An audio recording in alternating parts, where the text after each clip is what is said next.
우리는 긴 설명보다 짧지만 또렷한 이야기 하나에 마음이 더 오래 머물 때가 있습니다.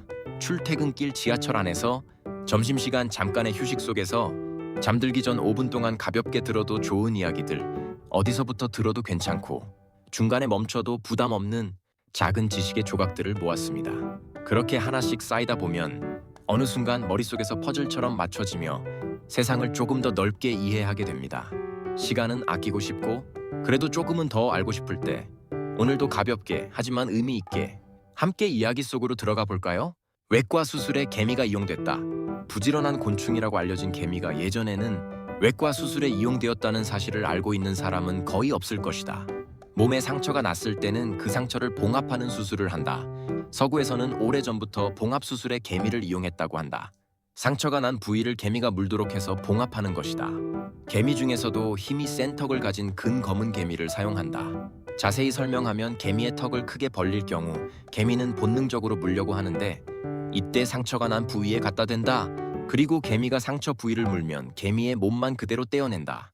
개미는 결국 죽지만 머리 부분은 그대로 상처 부위를 묻 상태이다. 이렇게 상처가 다 나을 때까지 두면 꽤 큰 상처도 봉합할 수 있었다고 한다. 하얀 이보다 누런이가 건강하다. 보통 인간의 치아는 하얀색보다 누런색이 건강하다고 하는데 왜 그럴까? 또 치아는 왜 점점 누런색으로 변할까? 치아 표면은 에나멜질, 속은 상아질로 되어 있다. 에나멜은 신체에서 가장 딱딱하고 반투명한 우윳빛을 띠고 있으며 상아질은 에나멜질보다 다소 부드럽고 누런색을 띠고 있다. 그리고 치아의 색은 대체로 에나멜질의 투명도 차이로 결정된다. 에나멜질의 투명도가 높은 치아는 안쪽 상아질의 누런색이 투명하게 보이며 투명도가 낮아서 우윳빛이 강하면 상아질의 누런색이 투명하게 보이지 않고 에나멜질의 하얀색이 보인다. 그런데 에나멜질의 투명도는 칼슘에 의한 석회화 정도로 좌우되기 때문에 석회화 정도가 높으면 투명도가 올라간다. 석회화 정도가 높다는 것은 그만큼 건강하다는 뜻으로 석회화 정도가 높은 치아, 즉 누런 치아는 딱딱하고 건강하다는 말이다. 신체 중 가장 더러운 곳은 어디? 신체 중에서 가장 더러운 곳은 어디일까? 아마 많은 사람들이 항문 콧구멍, 머리카락 배꼽을 꼽지 않을까? 더러운 곳을 세균이 많은 곳이라는 의미로 해석하면 인간의 신체 중 가장 더러운 곳은 사실 발이다.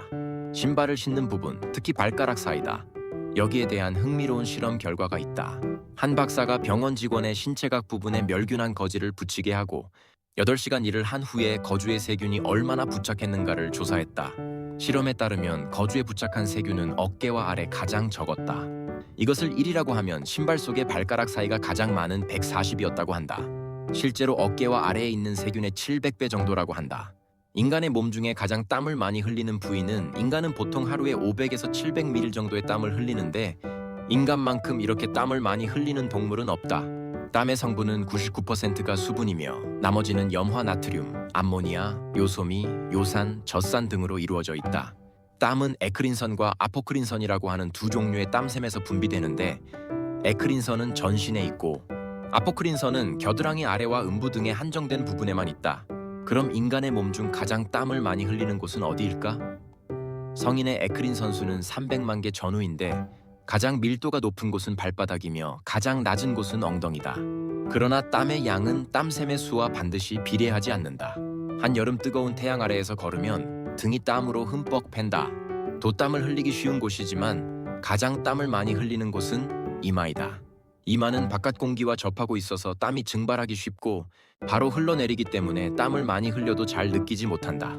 다음으로 땀을 많이 흘리는 곳은 손과 발등이고 차례로 발, 허리, 배 등 가슴 등이다. 술을 섞어 마시면 정말 더 취할까? 술의 종류를 여러 가지로 바꿔가며 마시는 이른바 짬뽕을 하면 심하게 취한다고 말하지만 과학적으로는 잘못된 지식이다. 취한다는 현상은 술에 포함되어 있는 에탄올이 체내의 신경계에 작용하여 그 기능을 상실시킴으로 인해 발생한다. 다시 말해서 취한다는 것은 섭취한 에탄올의 종량에 의해 결정되기 때문에 술의 종류를 바꾼다고 더 잘 취하는 일은 없다. 술의 종류를 바꾸게 되면 기분도 바뀌기 때문에 술을 더욱 많이 마시게 되어 결과적으로 에탄올의 섭취량이 늘어나는 것이 취하는 원인이라 생각된다. 꿈은 흑백일까? 컬러일까? 컬러로 된 꿈을 자주 꾸는 사람이 있다. 그러나 그런 사람은 소수이고 대부분의 사람은 색이 없는 꿈을 꾼다. 왜 꿈은 컬러가 아닐까? 여기에는 두 가지 이유가 있다. 실제는 컬러인데 그것을 기억할 때 잊어버린 경우와 또 하나는 처음부터 흑백의 꿈을 꾼 경우이다. 이 두 가지 이유 중에 후자가 타당한 듯하다. 꿈은 내가 기억한 것의 재현이다. 기억한 것, 즉 눈을 떴을 때 본 것. 가령 책상이나 전차 무엇이든 상관없이 어떤 꿈이었는지에 대해서는 보통 기억하지 못한다. 꿈에서 본 것이 특별히 색이 있거나 인상적이지 않다면 그것의 색은 기억하지 못하는 것이다. 기억한 것이 색이 없는 것이라면 꿈은 기억의 재현이기 때문에 꿈에는 색이 나타나지 않는다. 떨기의 의외의 효능. 앉아있을 때 다리를 떠는 행동은 경망스러워 보여 좋지 않게 생각한다. 그런데 이 나쁜 습관이 건강에 좋다는 사실을 알게 된다면 고정관념이 바뀔지도 모른다. 앉아있는 시간이 길면 당뇨병이나 심장병, 동맥경화 등에 걸리기 쉽고 사망 위험도 높아진다고 하는데 2015년 영국 런던 대학교의 연구자가 놀라운 연구 결과를 발표했다. 하루에 7시간 이상 앉아있는 사람은 5시간 이하의 사람과 비교해서 사망 위험이 1.3배였는데 담배였는데 다리를 떠는 빈도가 중간이거나 많은 사람은 7시간 이상 앉아있어도 사망 위험이 증가하지 않았다. 또 5에서 6시간 앉아있는 사람이 다리를 떠는 경우에도 사망 위험은 저하했다. 다리를 떠는 행동은 다리의 혈류 개선을 촉진하고 냉증이나 붓기를 해소하는 효과 외에도 고관절을 자극해서 연골을 재생하는 등 많은 장점이 있다고 한다. 굿바이의 굿은 신을 의미한다. 영어로 아침에는 굿모닝, 낮에는 굿프터는, 저녁에는 굿이브닝이라고 인사를 한다. 하나같이 시간을 나타내는 단위에 굿이 붙은 말이다. 헤어질 때 하는 인사인 굿바이에는 시간을 나타내는 말이 아닌 바위가 들어있다. 사실 굿바이는 신이 당신과 함께 있으며 신께서 당신을 지켜주기를이라는 의미인갑비 윗대를 줄인 것으로 상대방의 안전을 기원하는 말이다. 17세기에는 이미 비위이가 바위로 축약되어 있었지만 다시 굿로 바뀐 것은 18세기다. 신의 이름을 입에 직접 담는 것을 피하기 위해 인사에 쓰이던 굿으로 바꾸게 되었다고 한다. 버스 안에서 가장 승차감이 좋은 곳은 버스가 좌우로 회전할 때면 승객들의 몸은 좌우로 기울어지고 울퉁불퉁한 도로에서는 차체가 위아래로 흔들린다. 그렇다면 버스의 어떤 곳에 있어야 이런 흔들림이 적을까? 버스가 한쪽 방향으로 회전할 때 차체의 기울기가 가장 큰 곳은 제일 앞쪽이며 가장 적은 곳은 뒷바퀴 위쪽이다. 이는 버스가 회전을 할 때 두 개의 뒷바퀴의 중앙을 지점으로 회전하기 때문이다. 차체의 가장 뒤쪽도 방향 전환 지점 뒷바퀴에서 멀어지기 때문에 흔들림이 커진다. 한편 울퉁불퉁한 도로에서는 앞바퀴와 뒷바퀴가 그 지점이 되기 때문에 위아래 흔들림이 가장 크다. 즉 바퀴 바로 위쪽의 장소는 지면의 진동이 그대로 전해진다는 뜻이다. 위아래 흔들림이 가장 적은 곳은 앞바퀴와 뒷바퀴의 중간이다. 중간 부분은 양옆으로 기울어지는 현상도 적어서 버스 안에서 가장 승차감이 좋은 곳이다. 자동차 운전석은 왜 왼쪽일까? 세계 대다수의 나라가 자동차의 운전석이 왼쪽인데 비해 영국과 일본만 자동차 운전석이 오른쪽에 있다. 자동차가 탄생할 당시 대부분 차의 핸들은 차체의 오른쪽 혹은 중앙에 있었다. 1908년 뉴욕과 시카고의 모터쇼에 83대의 미국 차가 전시되었는데 모두 핸들이 오른쪽에 있었다고 한다. 그런데 얼마 후 대중용차 중에서 핸들이 왼쪽에 있는 차가 등장했다. 바로 포드의 T형인데 포드가 차의 핸들을 오른쪽에서 왼쪽으로 바꾼 이유는 명확하지 않다고 한다. 하지만 이 포드 T형으로 인해 차의 핸들이 왼쪽으로 바뀌기 시작한 것은 분명하다. 포드 T형이 유럽과 미국에서 큰 인기를 얻자 다른 차들도 왼쪽 핸들 방식을 채택하게 되었다. 타이어 회사가 음식점 등급을 먹히게 된 이유. 음식점의 맛과 서비스, 시설 등을 별의 개수에 따라 종합적으로 평가해서 등급을 먹히는 책인 미슐린 가이드. 프랑스의 타이어 회사인 미슐린이 왜 음식점 등급을 먹히게 된 것일까? 미쉐린 가이드가 프랑스에서 발행된 1900년은 부유층을 중심으로 드라이브가 여가 활동으로 부상하기 시작할 무렵이다. 그런데 당시는 도로 사정이 불편했기 때문에 자동차의 고장이 잦았다. 안심하고 드라이브를 즐기기 위해서는 주유소는 물론이고 자동차 수리 공장의 위치를 파악해 두는 게 필수였다. 그래서 타이어 수요를 예상하기 위해 미쉐린이 생각해낸 방법이 자동차 수리 공장과 주유소를 게재한 지도를 만드는 것이었다. 거기에 호텔과 레스토랑 등의 소개를 짓고 무료로 배포하기 시작했는데 이것이 바로 미쉐린 가이드의 기원이다. 복권에 당첨되기보다 운석에 맞아 죽을 확률이 더 높다. 누구나 일생에 한 번은 당첨되길 바라는 복권의 1등. 2014년 미국 툴레인 대학교 지구과학부 교수 스티븐 넬슨 씨는 충격적인 논문을 발표했다. 그에 따르면 사람이 평생 동안 자동차 사고를 당할 확률은 90분의 화재 사고를 당할 확률은 250분의 호어리, 바람으로 인해 피해를 입을 확률은 벼락으로 인해 피해를 입을 확률은 135천 분의 상어의 습격을 받을 확률은 800만 분의이고 미국의 복권인 파워볼에 당첨될 확률은 1억 9,500만 분의 한다. 그리고 국지적인 운서, 소행성, 해성의 충돌로 죽을 확률은 160만 분의 복권에 당첨될 확률보다 운석에 맞아 죽을 확률이 100배 이상 높다는 결과가 나왔다고 한다. 베토벤의 엘리제를 위하여의 주인공은 테레제이다. 베토벤이 1810년 발표한 피아노고 엘리제를 위하여는 누구나 들어본 적이 있을 것이다. 하지만 이 공명은 악보에 쓰인 엘리제를 위하여 4월 27일 나는 자필 기록 때문에 베토벤이 죽은 뒤 붙여졌다고 한다. 그러나 엘리제가 누구인가 하는 의문은 오랫동안 풀리지 않았는데 20세기에 접어들어 빌 영국가 가이를 감정한 결과 엘리제를 테레제라고도 읽을 수 있다는 사실이 밝혀졌다. 이로 인해 베토벤이 결혼하고 싶어 하던 자신의 제자인 테레제 말파티에게 헌정한 곡이라고 결론 지어졌다. 그런데 이야기는 여기에서 끝나지 않는다. 2009년 새로운 설이 등장했는데 엘리제라고 불리던 베토벤, 지인의 누인 엘리자베스 레켈을 위해 쓴 곡이라는 주장이 나온 것이다. 엘리제인과 테레제인가 하는 의문은 아직도 미궁 속에 빠져 있다. 불면증을 위한 바흐의 변주고 밤에 잠을 못 이루는 사람에게 안성맞춤인 클래식이 있다. 1741년 바흐가 불면증으로 고통을 받던 백작을 위해 만든 골드베르크 변주곡이다. 밤에 좀처럼 잠을 이루지 못하는 불면증 환자였던 러시아 대사인 카이저링크는 매일 밤 골드베르크라는 챔발로 연주자를 고용하여 잠을 자기 전에 옆방에서 연주를 하게 했다. 그래도 잠을 이루지 못했던 그는 바흐에게 잠이 오는 곡을 의뢰했다. 예전부터 백작객에게 신세를 졌던 바흐가 만든 곡이 바로 골드베르크 변주곡이다. 그런데 효과가 있었을까? 소문에 의하면 큰 효과가 있었는지 백작은 자주 골드베르크 변주곡을 신청했다고 하니 밤에 잠을 이루지 못하는 사람들은 한번 들어보는 것도 좋을 듯하다. 악보는 왜 이탈리아어로 표기할까? 악보의 알레그로 빠르게나 포르테, 강하게와 같이 곡을 어떻게 연주하고 노래할지를 나타내는 지시어는 모두 이탈리아. 그런데 지시어뿐 아니라 오페라나 소나타 콘체르토라는 단어도 모두 이탈리아어다. 독일어권 음악가인 모차르트, 바흐, 베토벤도 음악에서 사용하던 언어는 물론 이탈리아어였고 영국과 프랑스의 작곡가도 마찬가지다.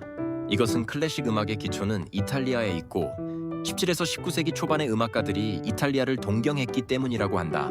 일단 이탈리아 용어와 표기가 정착된 뒤에는 각 나라의 언어로 번역하는데 시간이 걸려서 음악계의 이탈리아가 공통어가 된 것이다. 전자레인지는 왜 회전을 할까? 전자레인지에 조리하는 음식을 넣고 전원을 켜면 음식을 올려놓는 판이 회전을 하는데 왜 그런 것일까? 전자레인지는 전파, 전자파로 식품을 가열하는데 여기에는 마그네트론이라는 일종의 진공관이 있다. 그곳에서 전파, 고주파, 마이크로파가 발사되며 이것이 식품 속에 들어있는 수분을 격렬하게 진동시킨다. 그러면 물 분자가 서로 부딪히며 마찰을 발산해서 식품을 내부에서 가열한다. 마그네트론에서 발사된 전파는 회전 날개를 통해 교자레인지 안을 난반사하면서 식품에 닿는다. 전파가 식품에 골고루 닿지 않으면 식품은 균일하게 가열되지 않아서 뜨거운 부분과 차가운 부분이 생긴다. 전자레인지의 판을 회전시키는 이유는 조리를 하는 음식에 골고루 전파가 닿도록 하기 위해서다. 형광등 끝부분은 왜 검게 변할까? 형광등을 오래 쓰면 끝부분이 검게 변한다. 검은 부분이 짙어지면 깜빡거리고 머지않아 수명이 다한다. 끝부분의 검게 변한 정도가 형광등 교체의 기준인데 그럼 왜 형광등은 오래 쓰면 검게 변할까? 보통 정우는 전선 안에 전기가 흘러서 전선이 빛을 내며 형광등은 방전등으로 방전을 통해 형광체가 빛을 낸다. 즉 형광등에 전기가 통하면 양 끝부분의 전극에서 전자가 방전되고 그 전자가 관 내의 수은전자와 중도해서 자외선을 발생시킨다. 이것이 관의 내부에 칠해진 형광체에 닿아서 눈에 보이는 가시광선으로 변환된다. 양쪽의 전극에는 방전을 쉽게 하기 위해 방전 물질이 코팅되어 있는데 계속 사용하면 형광등의 열등에 의해 벗겨진다. 형광체의 끝이 검게 변하는 이유도 이 방전 물질이 벗겨져서 없어지기 때문이다. 뜨거운 물은 저으면 왜 더 뜨거워질까? 뜨거운 물을 받아놓은 욕조에 들어가 있을 때 가만히 있으면 그다지 뜨겁게 느껴지지 않는다. 그런데 뜨거운 물을 휘젓거나 몸을 움직일 때 더 뜨겁게 느껴져서 참지 못하고 욕조에서 튀어나온 경험이 있을 것이다. 같은 온도의 물인데 왜 휘저으면 더 뜨겁게 느껴질까? 뜨겁게 느끼는 것은 착각이 아니고 실제로 피부주의 물이 뜨겁기 때문에 피부가 뜨겁게 느끼는 것이다. 욕조에 들어가면 몸이 따뜻해진다. 몸이 따뜻해진다는 것은 관점을 달리하면 몸이 뜨거운 물에 열을 빼앗는다는 뜻이며 열을 빼앗긴 뜨거운 물은 그만큼 온도가 낮아진다. 욕조 안에서 움직이지 않고 가만히 있으면 뜨거운 물은 몸에 열을 빼앗겨서 온도가 내려간다. 그래서 뜨거운 물속이라도 가만히 20분 있으면 참을 수 있다. 그러나 뜨거운 물을 휘저으면 열을 빼앗겨 온도가 내려간 물이 밀려나고 바깥에 있던 뜨거운 물이 들어와서 피부에 닿기 때문에 다시 뜨거워진다. 누구만 자신의 목소리가 낯설게 들리는 이유. 누구만 자신의 목소리가 늘 듣던 자신의 목소리와 다르게 들리는 원인은 소리가 들리는 방법에 있다. 보통 소리는 공기를 통해서 귀로 들어오면 고막 안에 있는 속귀에서 전기 신호로 바뀌어 뇌에 전달된다. 자신의 목소리는 두개골에 직접 울려서 속귀에 도달하기 때문에 밖에서 나는 소리보다 울림이 있는 소리로 들린다. 또 저음은 공기를 지나면 고음보다 약해지기 쉬운데 두개골에 직접 울리는 경우는 저음이 강조되기 때문에 한층 안정된 소리로 들린다. 그래서 녹음한 목소리는 늘 듣던 자신의 목소리와 다르게 들린다. 세계 최고급 커피는 사양 고양이의 배설물이다. 주로 인도네시아 스마트라 자바 발리섬에서 나는 코피루학은 그 희소 가치로 인해 세계 최고급 커피 원두로 알려져 있다. 코피란 인도네시아 말로 커피, 루아이란 말레이시아 사양 고양이란 뜻이다. 인도네시아 커피 농장에서는 롭스타종 커피나무가 재배되고 있는데 이 열매가 바로 야생 사양 고양이의 먹이다. 열매는 사양 고양이의 영양분이 되지만 종제에 해당하는 커피 원두는 소화되지 않고 21시간에 걸쳐 체내에서 자연 발효된 뒤 배출된다. 그 사양 고양이의 똥에 있는 커피 원두를 채취하여 씻어서 건조시킨 뒤에 고온에서 볶은 것이 바로 커피 루악이다. 설탕에는 유통기한이 없다. 식품위 생법에 의하면 설탕에는 유통기한이 정해져 있지 않다. 그 이유는 설탕은 야채처럼 수분을 많이 포함하고 있지 않아서 세균으로 인해 썩지 않기 때문이다. 보존 상태에 따라 다르지만 잘 관리하면 몇 년은 먹을 수 있다고 한다. 너무 건조한 장소에 두면 수분이 증발해서 딱딱해지는 경우도 있는데 다시 종이 위에 펼쳐서 물을 분무하거나 부셔서 사용하면 문제는 없다. 흑설탕은 수분이 많아서 맛과 냄새가 변하는 경우도 있기 때문에 유통기한이 표시된 것도 있다. 흰색 달걀과 갈색 달걀은 영양가가 다르다. 슈퍼마켓의 달걀 판매대에 가면 흰색과 갈색 달걀이 있다. 일반적으로는 날개가 갈색인 달기갈색 달걀을 낳고 날개가 흰색인 달기 흰알을 낳는다고 알려져 있는데 실제로는 닭의 품종에 따라 껍데기의 색이 결정된다고 한다. 그런데 달걀의 사액에 따라 영양계도 차이가 있을까? 사료 등의 조건이 똑같다면 껍데기 색의 차이와 영양가는 관계가 없다. 일주일의 시작은 왜 일요일까? 달력을 보면 일주일의 시작은 일요일로 되어 있다. 그러나 고대에는 일주일이 토요일에 시작되었다. 참고로 이집트 사람이 처음으로 요일을 사용했다고 한다. 로마 시대 역사가인 카시스가 쓴 역사책에는 지구에서 본 혹성과 태양, 달의 순서를 근거로 해 요일의 순서가 토일, 월, 화, 수, 목, 금이라고 소개되어 있다. 일주일의 시작이 일요일이 된 것은 기독교의 복과 관계가 있다. 예수가 부활한 날이 일요일이어서 그날을 신과 함께 보내는 안식일로 정하고 일주일의 시작이 되었다고 한다. 아이섀도는 재충을 위한 것이었다. 눈과의 음영을 주어 얼굴 전체를 입체적으로 보이게 하는 효과가 있는 아이샤에도. 그 역사는 오래되어서 기원전 3500년경에 이집트 여성들은 이미 아이섀도를 사용했다고 한다. 당시 이집트의 나일강에서는 파리가 대량으로 발생하여 사람의 눈에서 나오는 수분을 먹기 위해 모여들었기 때문에 눈병에 걸리는 사람들이 줄을 이었다. 이에 파리가 눈에 들어오는 것을 막기 위해 사람들은 눈주 위에 아이섀도우를 바르게 되었다. 아이섀도는 벌레를 쫓는 것 외에 마귀를 쫓는 역할도 있었다고 한다. 아이섀도우를 하는 풍습은 그리스, 로마 시대까지 계승되었고 훗날 베일로 얼굴을 가리는 아라비아 여성의 화장으로 계승되었다. 일반에게 보급된 것은 20세기 중반에 접어들어서다. 하이힐이 유행시킨 사람은 루이 14세. 하이힐은 중앙아시아 기마민족의 구두가 기원이지만 오늘날 하이힐의 원형은 17세기에 등장했다. 프랑스의 루이 14세는 160cm의 작은 신장을 커버하기 위해 하이힐을 즐겨 신었는데 당시 패션 리더였던 남성 귀족들도 루이 14세를 따라 하이힐을 애용했고 이것이 유행하게 됐다고 한다. 또 당시 유럽은 하수도가 없었던 탓에 도로는 분녀와 쓰레기로 넘쳐났고 이런 상황 속에 옷자락이 더러워지는 것을 막기 위해서라도 하이힐은 필수품이었다고 한다. 버터는 원래 약이었다. 버터의 역사는 오래되었는데 그 기원은 세계에서 가장 오래된 문명이라는 메소포타미아 왕조까지 거슬러 올라간다. 당시 버터는 음식뿐 아니라 약으로도 사용되었는데 연고나 고약으로 피부에 바르거나 안약이나 머릿기름 등으로도 사용됐다고 한다. 유럽에서는 6세기 프랑스부터 버터를 사용하기 시작했는데 같은 시기에 인도에서 중국과 한국을 거쳐 불교와 함께 일본에도 전해졌다. 사소해 보이는 질문들. 하지만 그 안에는 과학, 역사, 문화가 숨어 있습니다.